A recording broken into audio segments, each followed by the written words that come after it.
The Life and Adventures of Robinson Crusoe by Daniel Defoe. Chapter 7, Agricultural Experience. I had now been in this unhappy island above 10 months. All possibility of deliverance from this condition seemed to be entirely taken from me, and I firmly believed that no human shape had ever set foot upon that place. Having now secured my habitation, as I thought, fully to my mind, I had a great desire to make a more perfect discovery of the island, and to see what other productions I might find, which I yet knew nothing of. It was on the 15th of July that I began to make a more particular survey of the island itself. I went up the creek first, where, as I hinted, I brought my rafts on shore. I found after I came about 2 miles up that the tide did not flow any higher, and that it was no more than a little brook of running water, very fresh and good. But this being the dry season, there was hardly any water in some parts of it, at least not enough to run in any stream, so as it could be perceived. On the banks of this brook I found many pleasant savannas or meadows, plain, smooth, and covered with grass, and on the rising parts of them, next to the higher grounds, where the water, as might be supposed, never overflowed, I found a great deal of tobacco, green and growing to a great and very strong stalk. There were divers other plants, which I had no notion of or understanding about, that might perhaps have virtues of their own, which I could not find out. I searched for the cassava root, which the Indians in all that climate make their bread of, but I could find none. I saw large plants of aloes, but did not understand them. I saw several sugar canes, but wild, and, for want of cultivation, imperfect. I contented myself with these discoveries for this time, and came back, musing with myself what course I might take to know the virtue and goodness of any of the fruits or plants which I should discover, but could bring it to no conclusion. For, in short, I had made so little observation while I was in the Brazils, that I knew little of the plants in the field, at least very little that might serve to any purpose now in my distress. The next day, the 16th, I went up the same way again, and after going something further than I had gone the day before, I found the brook and the savannas cease, and the country become more woody than before. In this part I found different fruits, and particularly I found melons upon the ground in great abundance, and grapes upon the trees. The vines had spread, indeed, over the trees, and the clusters of grapes were just now in their prime, very ripe and rich. This was a surprising discovery, and I was exceeding glad of them, but I was warned by my experience to eat sparingly of them, remembering that when I was ashore in Barbary, the eating of grapes killed several of our Englishmen, who were slaves there, by throwing them into fluxes and fevers. But I found an excellent use for these grapes, and that was, to cure or dry them in the sun, and keep them as dried grapes or raisins are kept, which I thought would be, as indeed they were, wholesome and agreeable to eat when no grapes could be had. I spent all that evening there, and went not back to my habitation, which, by the way, was the first night, as I might say, I had lain from home. In the night I took my first contrivance, and got up into a tree, where I slept well, and the next morning proceeded upon my discovery, travelling nearly 4 miles, as I might judge by the length of the valley, keeping still due north, with a ridge of hills on the south and north side of me. At the end of this march I came to an opening where the country seemed to descend to the west, and a little spring of fresh water, which issued out of the side of the hill by me, ran the other way, that is, due east, and the country appeared so fresh, so green, so flourishing, everything being in a constant verdure or flourish of spring, that it looked like a planted garden. I descended a little on the side of that delicious vale, surveying it with a secret kind of pleasure, though mixed with my other afflicting thoughts, to think that this was all my own, that I was king and lord of all this country indefensibly, and had a right of possession, and if I could convey it, I might have it in inheritance as completely as any lord of a manor in England. I saw here abundance of cocoa trees, orange and lemon and citron trees, but all wild, and very few bearing any fruit, at least not then. However, the green limes that I gathered were not only pleasant to eat, but very wholesome, and I mixed their juice afterwards with water, which made it very wholesome, and very cool and refreshing. I found now I had business enough to gather and carry home, and I resolved to lay up a store as well of grapes as limes and lemons to furnish myself for the wet season, which I knew was approaching. In order to do this, I gathered a great heap of grapes in one place, a lesser heap in another place, and a great parcel of limes and lemons in another place, and taking a few of each with me, I travelled homewards, resolving to come again and bring a bag or sack, or what I could make, to carry the rest home. Accordingly, having spent 3 days in this journey, I came home, so I must now call my tent and my cave. But before I got thither the grapes were spoiled, the richness of the fruit and the weight of the juice having broken them and bruised them. They were good for little or nothing. As to the limes, they were good, but I could bring but a few. The next day, being the 19th, I went back, having made me 2 small bags to bring home my harvest, but I was surprised, when coming to my heap of grapes, which were so rich and fine when I gathered them, to find them all spread about, trod to pieces, and dragged about, some here, some there, and abundance eaten and devoured. By this I concluded there were some wild creatures thereabouts, which had done this, but what they were I knew not. However, as I found there was no laying them up on heaps, and no carrying them away in a sack, but that one way they would be destroyed, and the other way they would be crushed with their own weight, I took another course, for I gathered a large quantity of the grapes, and hung upon the outbranches of the trees, that they might cure and dry in the sun, and as for the limes and lemons, I carried as many back as I could well stand under. When I came home from this journey, I contemplated with great pleasure the fruitfulness of that valley, and the pleasantness of the situation, the security from storms on that side of the water, and the wood, and concluded that I had pitched upon a place to fix my abode which was by far the worst part of the country. Upon the whole, I began to consider of removing my habitation, and looking out for a place equally safe as where I was now situate, if possible, in that pleasant, fruitful part of the island.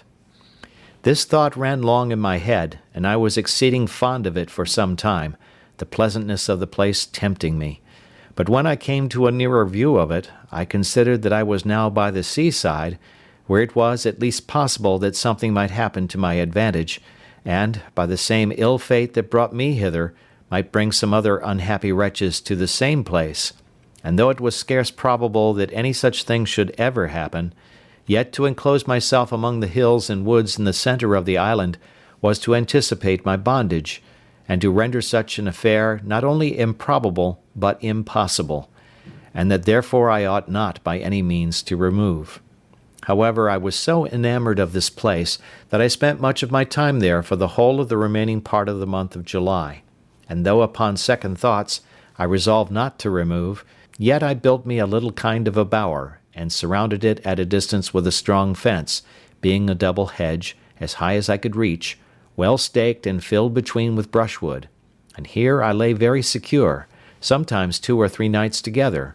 always going over it with a ladder, so that I fancied now I had my country house and my sea-coast house, and this work took me up to the beginning of August. I had but newly finished my fence, and began to enjoy my labour, when the rains came on, and made me stick close to my first habitation, for though I had made me a tent like the other, with a piece of a sail, and spread it very well, yet I had not the shelter of a hill to keep me from storms,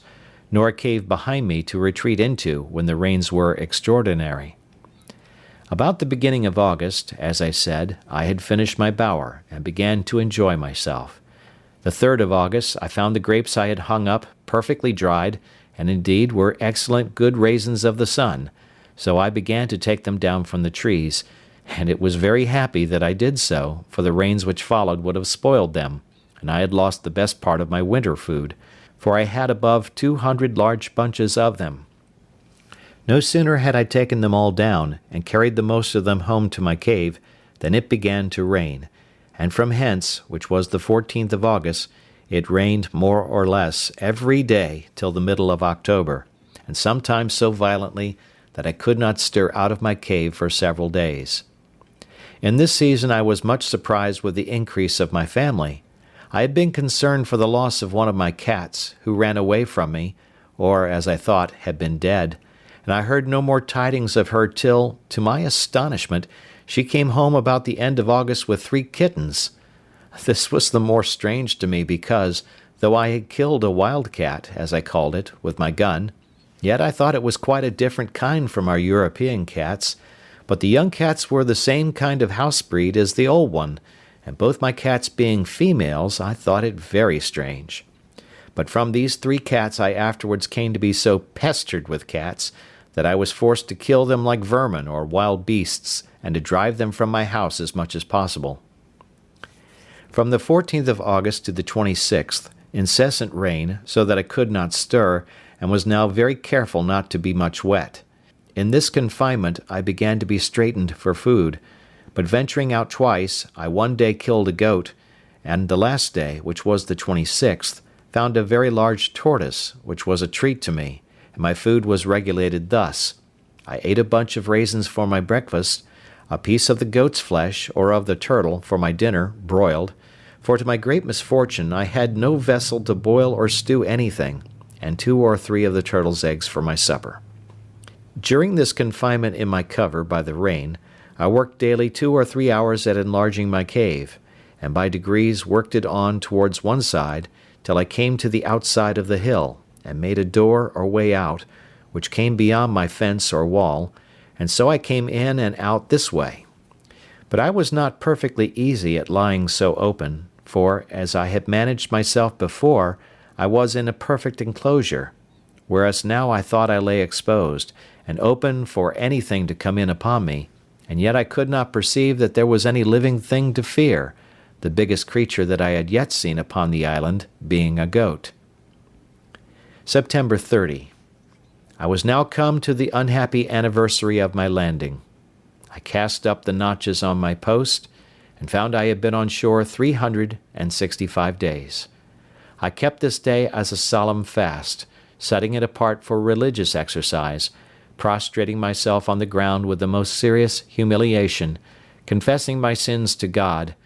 acknowledging his righteous judgments upon me, and praying to him to have mercy on me through Jesus Christ. And not having tasted the least refreshment for 12 hours, even till the going down of the sun, I then ate a biscuit cake and a bunch of grapes, and went to bed, finishing the day as I began it. I had all this time observed no Sabbath day, for as at first I had no sense of religion upon my mind,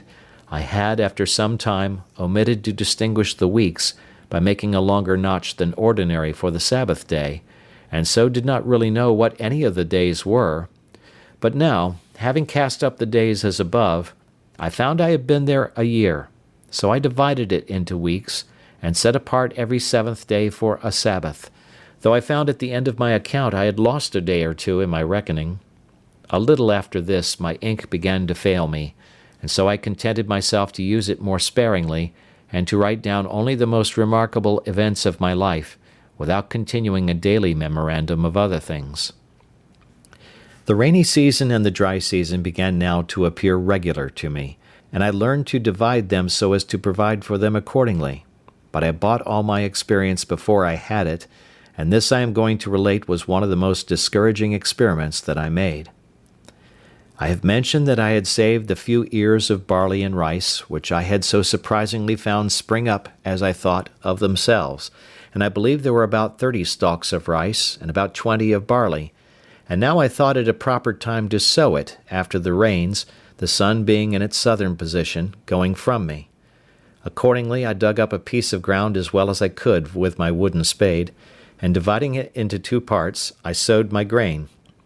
But as I was sowing, it casually occurred to my thoughts that I would not sow it all at first, because I did not know when was the proper time for it. So I sowed about 2/3 of the seed, leaving about a handful of each. It was a great comfort to me afterwards that I did so, for not one grain of what I sowed this time came to anything. For the dry months following, the earth having had no rain after the seed was sown, it had no moisture to assist its growth, and never came up at all till the wet season had come again, and then it grew as if it had been but newly sown. Finding my first seed did not grow, which I easily imagined was by the drought, I sought for a moister piece of ground to make another trial in, and I dug up a piece of ground near my new bower, and sowed the rest of my seed in February, a little before the vernal equinox, and this having the rainy months of March and April to water it, sprung up very pleasantly, and yielded a very good crop. But having part of the seed left only, and not daring to sow all that I had but a small quantity at last, my whole crop not amounting to above half a peck of each kind.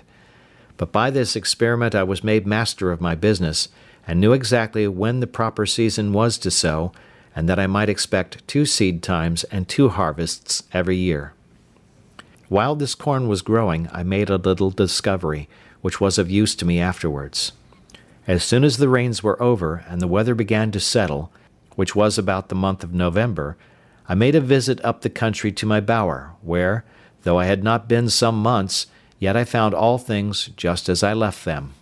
The circle or double hedge that I had made was not only firm and entire, but the stakes which I had cut out of some trees that grew thereabouts were all shot out and grown with long branches, as much as a willow tree usually shoots the first year after lopping its head.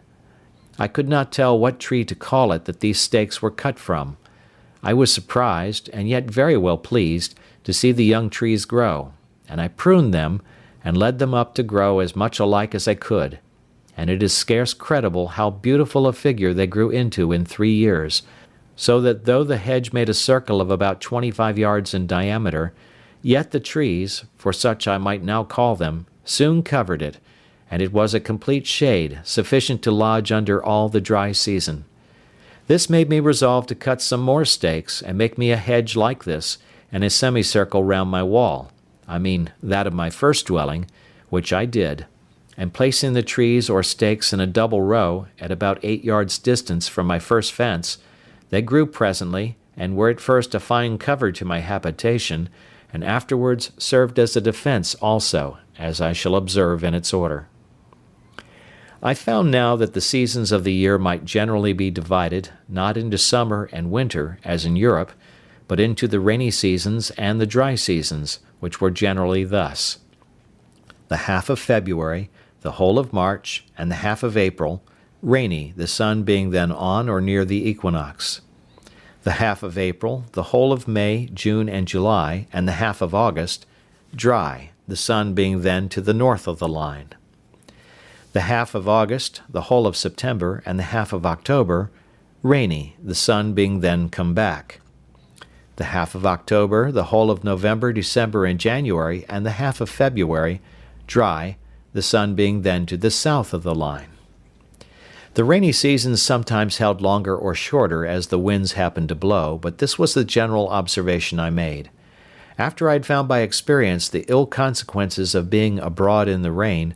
I took care to furnish myself with provisions beforehand, that I might not be obliged to go out, and I sat within doors as much as possible during the wet months.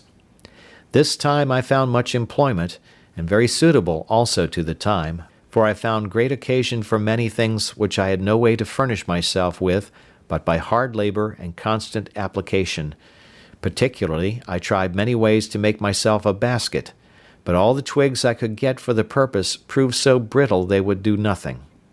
It proved of excellent advantage to me now, that when I was a boy I used to take great delight in standing at a basket maker's, in the town where my father lived, to see them make their wicker ware, and being, as boys usually are, very officious to help, and a great observer of the manner in which they worked those things, and sometimes lending a hand, I had by these means full knowledge of the methods of it, and I wanted nothing but the materials, when it came into my mind that the twigs of that tree from whence I cut my stakes that grew might possibly be as tough as the sallows, willows, and osiers in England, and I resolved to try. Accordingly, the next day I went to my country house, as I called it, and cutting some of the smaller twigs, I found them to my purpose as much as I could desire, whereupon I came the next time prepared with a hatchet to cut down a quantity, which I soon found, for there was great plenty of them. These I set up to dry within my circle or hedge, and when they were fit for use I carried them to my cave, and here, during the next season, I employed myself in making, as well as I could, a great many baskets, both to carry earth, or to carry or lay up anything, as I had occasion, and though I did not finish them very handsomely, yet I made them sufficiently serviceable for my purpose. Thus, afterwards, I took care never to be without them, and as my wicker ware decayed, I made more, especially strong, deep baskets to place my corn in, instead of sacks, when I should come to have any quantity of it. Having mastered this difficulty, and employed a world of time about it, I bestirred myself to see, if possible, how to supply 2 wants. I had no vessels to hold anything that was liquid except 2 runlets, which were almost full of rum, and some glass bottles, some of the common size and others which were case bottles, square, for the holding of water, spirits, etc. I had not so much as a pot to boil anything, except a great kettle which I saved out of the ship, and which was too big for such as I desired it, that is, to make broth, and stew a bit of meat by itself. The second thing I fain would have had was a tobacco pipe, but it was impossible to me to make one. However, I found a contrivance for that, too, at last. I employed myself in planting my second rows of stakes or piles, and in this wicker working all the summer or dry season, when another business took me up more time than it could be imagined I could spare. End of chapter 7.